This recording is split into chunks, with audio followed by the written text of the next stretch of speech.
The night was getting late in Manhattan, and the streets were starting to quiet down. Well, as quiet as New York City ever gets. It was nearly 11 p.m. when Barron Trump's stomach started growling. He'd been studying for his upcoming finals at college all day, and the fancy meal he'd had for lunch felt like ages ago.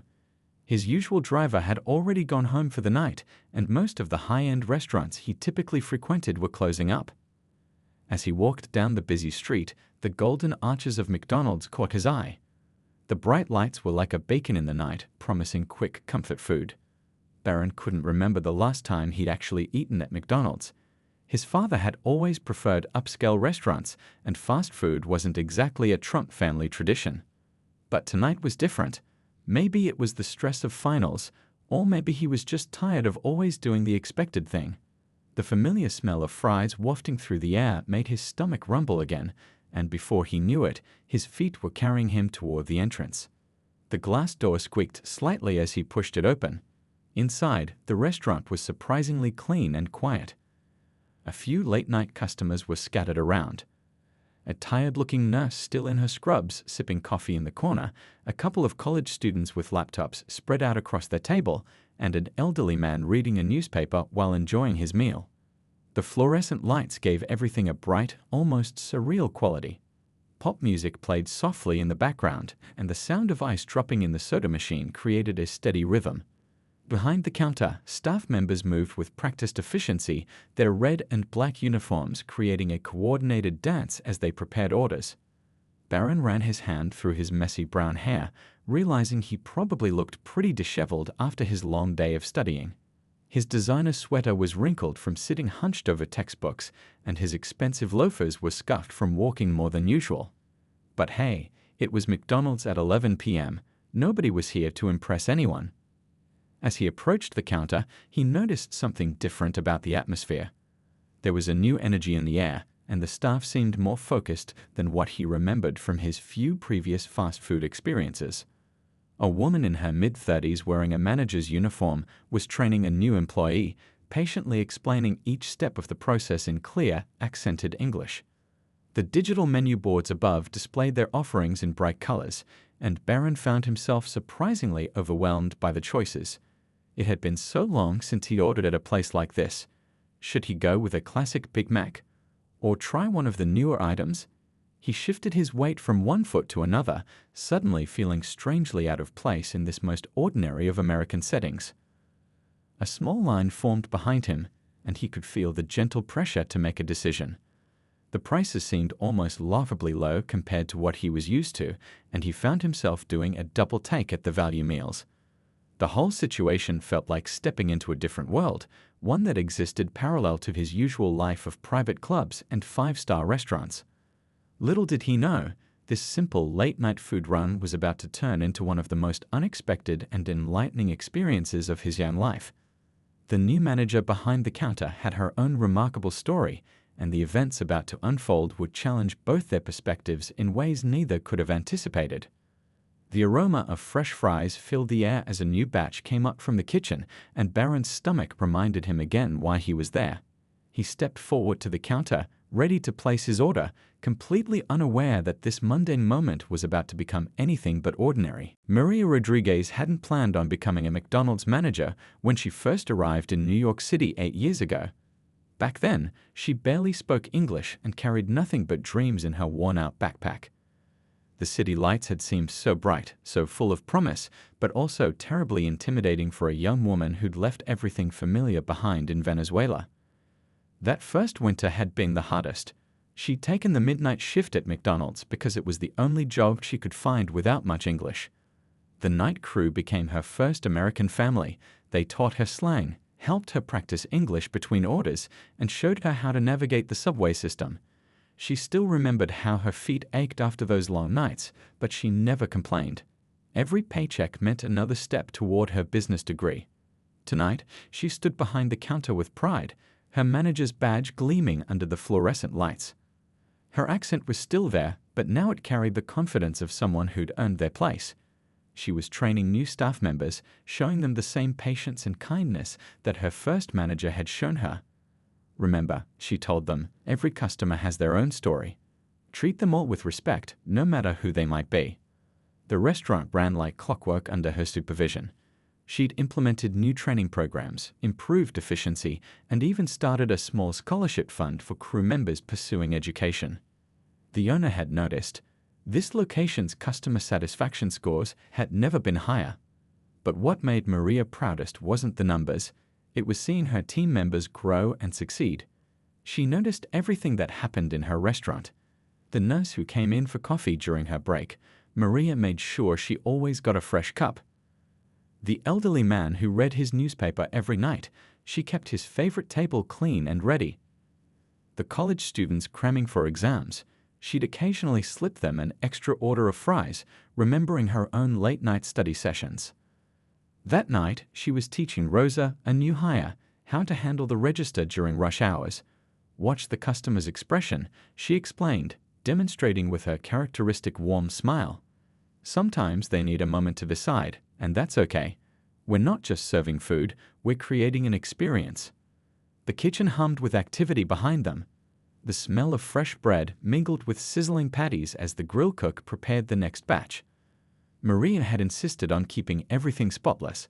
The floors gleamed, the windows sparkled, and every table shone under the bright lights. This wasn't just any fast food joint, this was her McDonald's. She'd just finished showing Rosa how to handle special orders when she noticed a young man walking in.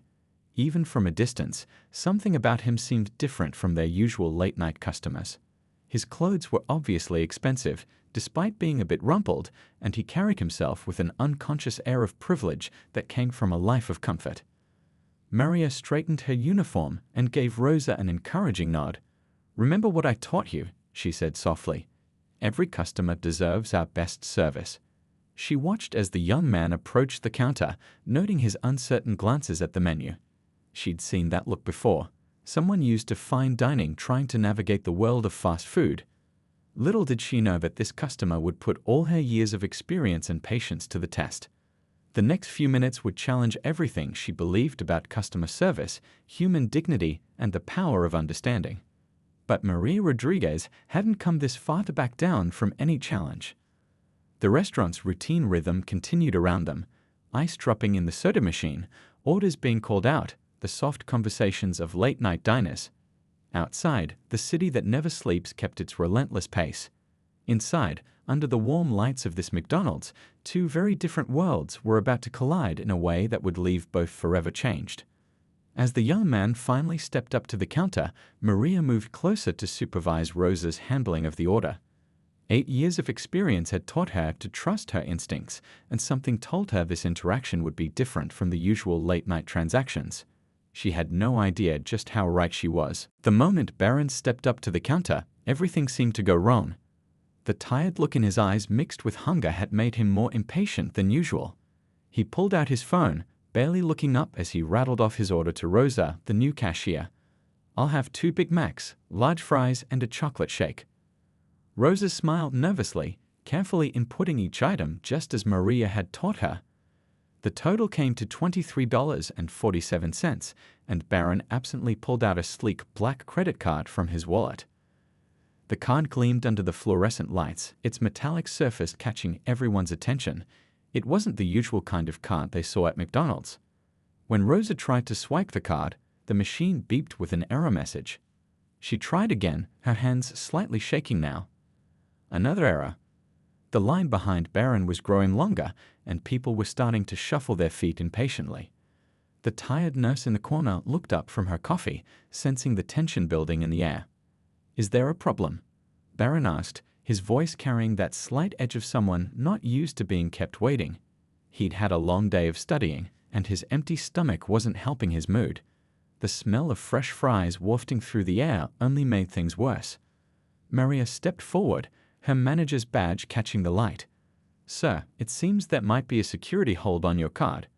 This happens sometimes with high-limit cards at unexpected locations. Would you like to try another payment method?" Barron's face flushed slightly. He wasn't used to having his cards declined. "Do you know who I am?" The words slipped out before he could stop them, echoing slightly in the now quiet restaurant. The college students at their tables stopped typing, and the elderly man lowered his newspaper. Listen, he continued, his voice rising slightly, I'm Barron Trump. This is ridiculous. I could buy this whole franchise if I wanted to. The words hung in the air, heavy and uncomfortable. A few customers pulled out their phones, sensing a scene about to unfold. Maria remained perfectly calm, her posture straight but not rigid. She'd handled difficult customers before, but this was different. This wasn't about a wrong order or cold fries. This was about something deeper, about privilege meeting real life head-on. Sir, she said, her accent adding warmth to her words, everyone who comes through that door is treated the same way here. We have procedures we need to follow for everyone's security. Perhaps we could try another card, or you could use our ATM in the corner. The restaurant had gone completely silent now. Even the soda machine seemed to be holding its breath. Barron stood there, caught between embarrassment and anger. He wasn't used to being spoken to this way, with such firm kindness that left no room for special treatment. A small child in line behind him tugged on his mother's sleeve, asking in a loud whisper, "Mommy, why is that man angry about his card?" The innocent question seemed to echo through the restaurant, making several people shift uncomfortably. Barron reached for his phone, his fingers hovering over the keys. I could have this place shut down with one call, he said, but his voice had lost some of its earlier confidence. Something about Maria's steady gaze made him pause. The security guard by the door straightened up but didn't move forward. He'd worked here long enough to trust Maria's handling of difficult situations. The whole restaurant seemed to be holding its breath, watching this late-night drama unfold under the bright McDonald's lights. Maria took a small step forward, her name tag catching the light. Mr. Trump, she said softly, but with clear authority, I understand you're frustrated. But think about it, isn't it good that we're careful with everyone's cards? Even yours. The tension in the air was thick enough to cut with a knife. The smell of French fries and brewing coffee continued to fill the air, an oddly comforting backdrop to this unexpected confrontation.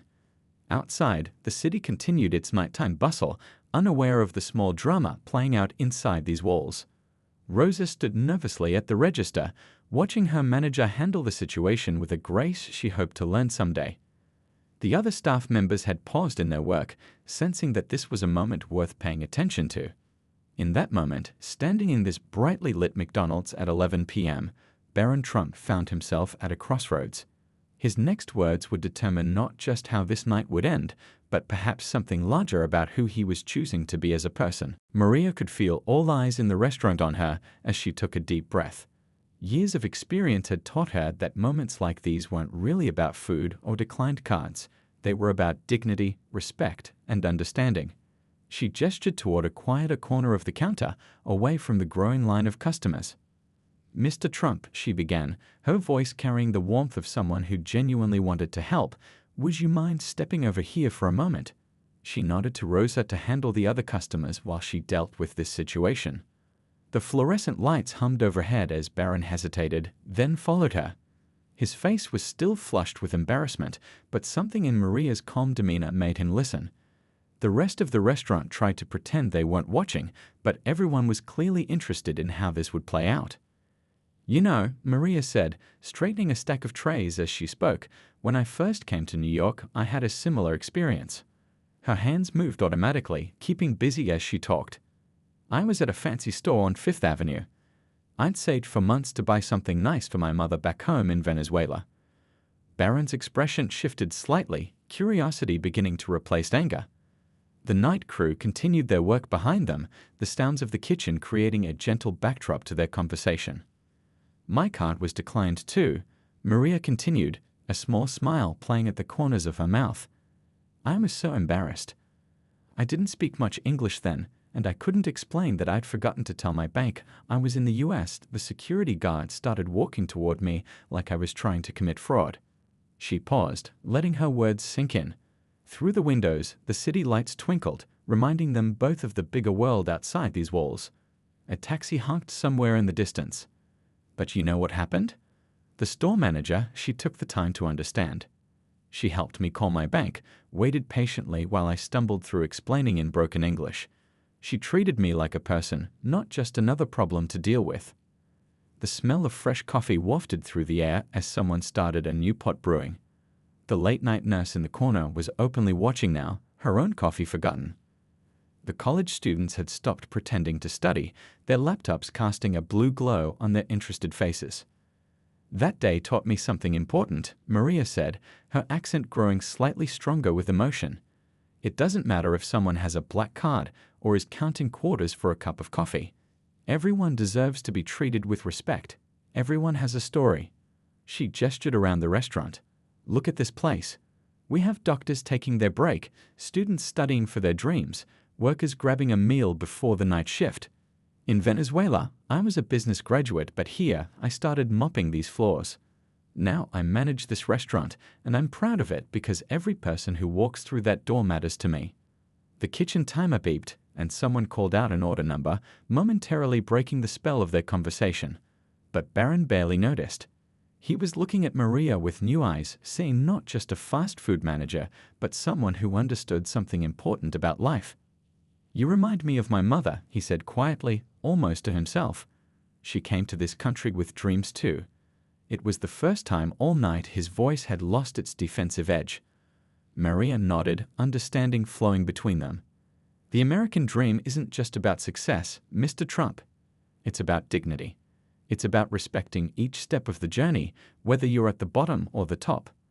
The night air had grown cooler outside, and condensation was forming on the restaurant's windows, creating a small world inside these well-lit walls. The security guard had relaxed his stance, sensing the shift in the atmosphere. A fresh batch of fries came up, their aroma filling the air with that unmistakable McDonald's smell. It was such a normal, everyday scent, but tonight it seemed to represent something more. The simple dignity of honest work, of service, of treating everyone with respect. "Now," Maria said, her professional manner returning but warmed by understanding, "would you like to try another card? Or perhaps we could find another solution." She wasn't just offering him a way to pay for his meal, she was offering him a chance to choose what kind of person he wanted to be in this moment. The late-night atmosphere in McDonald's had shifted completely. The tension that had filled the air just moments ago was melting away like ice cream on a warm day. Barron stood there for a moment, his hand unconsciously touching his wallet, but his mind was somewhere else entirely. He was thinking about his mother, Melania, how she'd come to America with dreams of her own, worked hard, faced challenges. He'd heard the stories, of course, but somehow they'd always felt distant, like tales from another world. Now, looking at Maria, those stories suddenly felt very real. I have another card," he said finally, his voice softer than before. The words came out slowly, as if each one carried the weight of his changing perspective. He pulled out a different credit card, this one not quite as flashy as the first.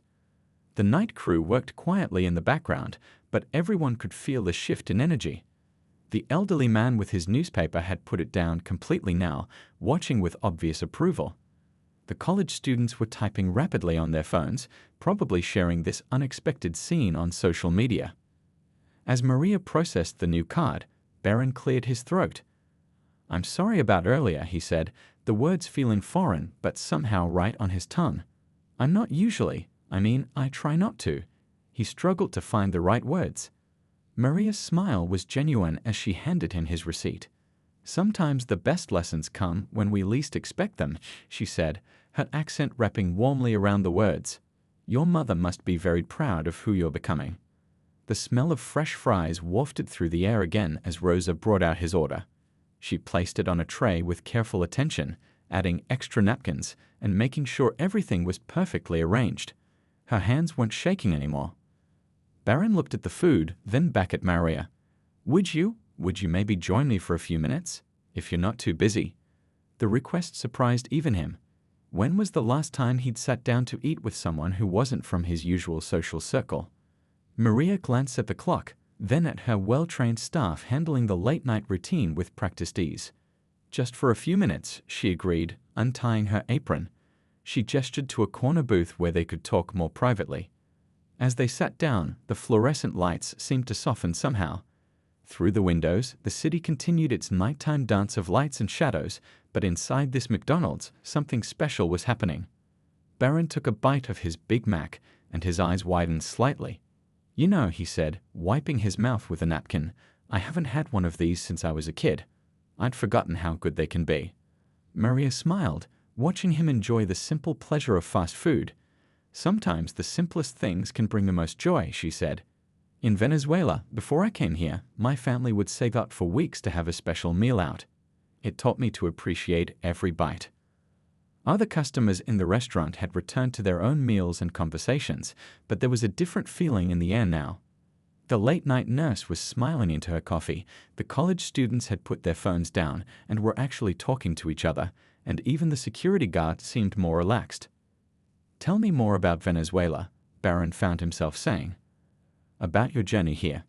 He was genuinely curious now, all thoughts of his earlier embarrassment forgotten. The French fries were getting cold, but somehow that didn't seem to matter anymore.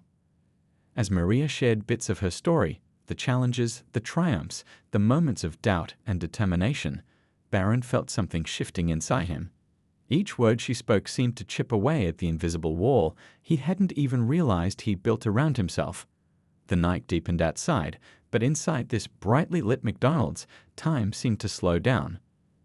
Other customers came and went, the ice machine hummed, and the smell of coffee mixed with the eternal scent of French fries. But in that corner booth, two people from very different worlds were finding common ground over a simple meal. A group of giggling teenagers came in, bringing with them a burst of cold air from outside. Their laughter and energy reminded everyone that life was continuing as normal beyond this moment. But for Barron Trump, nothing felt quite normal anymore.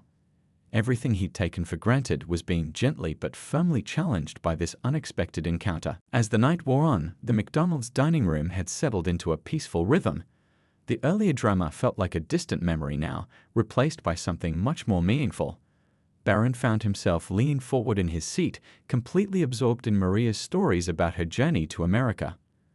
The hardest part wasn't even the work, she was saying, her hands wrapped around a cup of coffee she'd finally allowed herself to have. It was missing my family's Sunday dinners. My mother made the best arepas you've ever tasted. Her eyes grew distant for a moment, filled with memories of home. The night crew moved quietly around them, cleaning tables and restocking supplies. Every now and then, Maria would pause to give a quick instruction to her staff, but they were handling everything beautifully on their own. She trained them well. "You know what's funny?" Barron said, pushing his empty fries container aside. "I've probably eaten at some of the fanciest restaurants in the world, but I can't remember half of them. But I bet I'll remember tonight for a long time." A tired delivery driver came in, the bell above the door chiming softly. Maria watched as her staff greeted him warmly, already knowing his usual order. "That's Miguel," she explained. "He works 3 jobs to put his daughter through college, engineering major." Barron glanced at the driver with new interest. Just hours ago, he might not have even noticed someone like Miguel. Now he found himself wondering about the man's story, about his daughter's dreams. "I've been thinking," Barron said slowly, choosing his words carefully, "about what you said earlier about dignity and respect. About how everyone has a story." He paused, watching as the late-night nurse got up to leave, giving Maria a warm wave goodbye. "My mother used to tell me stories about when she first came to America," he continued. I heard them, but I don't think I really listened. You know what I mean?" Maria nodded, understanding flowing between them. Through the windows, they could see the city lights twinkling, a reminder of all the dreams and stories contained within this vast metropolis. "She worked so hard," Barron said softly. "Everyone in her family did. But somewhere along the way, I think I forgot that. Got caught up in," he gestured vaguely at his designer clothes, his expensive watch. The smell of fresh cookies wafted through the air as someone pulled a batch from the oven.